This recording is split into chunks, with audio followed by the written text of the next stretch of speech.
এই আন্দোলন সংগ্রামের সবচেয়ে সক্রিয় একজন যুগপৎ আন্দোলনের রাজনৈতিক দল জনতার অধিকার পার্টি। আমার দলের নামটা তারা কেটে দিয়েছে। কেন দিয়েছে?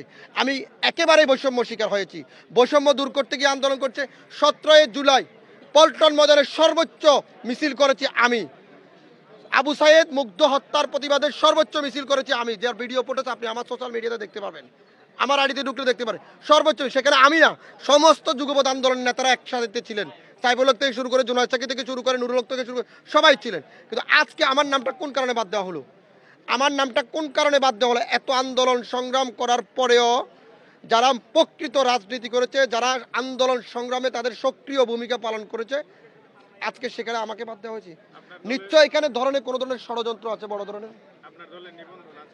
জি, আমরা হাইকোর্টে আছে, রিটে জন্য আছে। এখানে কয়টা দলের নিবন্ধন আছে? ভিতরে কয়টা দলের নিবন্ধন আছে আপনি দেখান। সমমনা যে জাতীয়তাবাদী জোটটা আছে, এটার একটারও নিবন্ধন নাই। আমার দলের অন্যান্যরা আছে, কিন্তু আমি নেই। কেন? কি কারণে বাদ দেওয়া হয়েছে এটা তো উল্লেখ করা হয়। বারবারই বলছে পেশিবাদী শক্তি, যারা পেশিবাদী বিরুদ্ধে আন্দোলন করে সংগ্রাম করেছে তাদেরকে সবাইকে নিয়ে সুন্দর একটি বাংলাদেশ গঠন করবে। কয়টা দলকে নিয়েছেন? এখানে পেশিবাদী বিরুদ্ধে আন্দোলনকারী আরো অনেক সামাজিক সংগঠন আছে, অনেক সক্রিয় ব্যক্তি আছে, অনেক রাজনৈতিক দল আছে, যাদেরকে এখনো আউটলাইনে রাখা হয়েছে। কেন তাদেরকে বাদ দেওয়া হচ্ছে? কেন আমাকে না, আরো অনেকজনকে আপনার তত্ত্ব তালাশ করে অনেকজনকে বাদ দেওয়া হয়েছে। হ্যাঁ, আমাকে আমার জায়গা থেকে বলতেছি আমাকে বাদ দেওয়া হয়েছে। আমার মনে হয় আরো অনেককে বাদ দেওয়া হয়েছে, যারা যোগাযোগ করতে পারে নাই বা যাদেরকে। একটা মানুষ যখন দুর্ঘটনা ঘটে, অন্যায় করে, তখন তাকে যদি পুলিশ খুঁজে নিয়ে আসতে পারে, তাহলে পেশিবাদী বিরুদ্ধে যারা যারা আন্দোলন সংগ্রাম করেছে, সক্রিয় ভূমিকা পালন করেছে, তাদেরকে খুঁজে বের করতে 10 মিনিটের ব্যাপার। এই নামগুলো কারা দিয়েছে? এই লিস্টগুলো কারা তৈরি করেছে? না,